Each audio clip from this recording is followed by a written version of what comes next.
Good morning, viewer. Bendashia, here's a breaking news.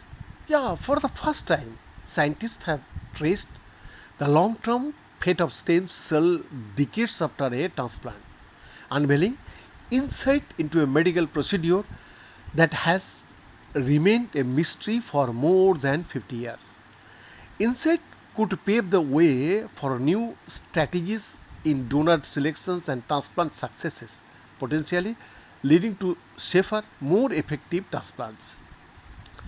Researchers from the Wellcome Sanger Institute and their collaborators at the University of Zurich were able to map the behavior of stem cell in recipients' bodies up to 3 decades post transplant, providing the first ever glimpse into the long term dynamics of these cells.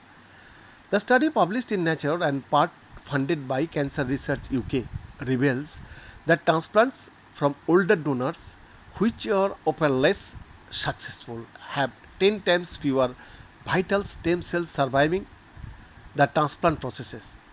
Some of the surviving cells also lose the ability to produce the range of blood cells essential for a robust immune system. Over a million people worldwide are diagnosed with blood cancer each year, including cancers such as leukemia and lymphoma, which can stop a person's immune system from working properly. Stem cell transplants, also known as bone marrow transplants, are often the only curative treatment option for patients. The procedure replaces a patient's damaged blood cell with healthy stem cells from a donor, which then rebuilds the patient's entire blood and immune system. In the UK alone, over 2,000 people undergo this procedure each year.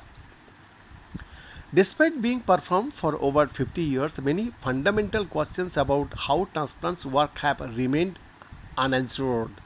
While they can be life saving, outcomes vary widely, leaving many patients facing complications years later.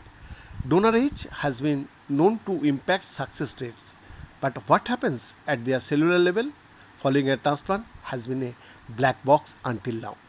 In this study, researchers from the Wellcome Sanger Institute and the University of Zurich used advanced genome sequencing techniques to analyze blood samples from 10 donor recipient sibling pairs up to 31 years post transplant. By analyzing the mutations that occur throughout life in the donor and recipient stem cell, they could track how many stem cells had survived the transplant processes and continued to produce new blood cells in the patient's body, an approach previously impossible. Then, the exclusive report.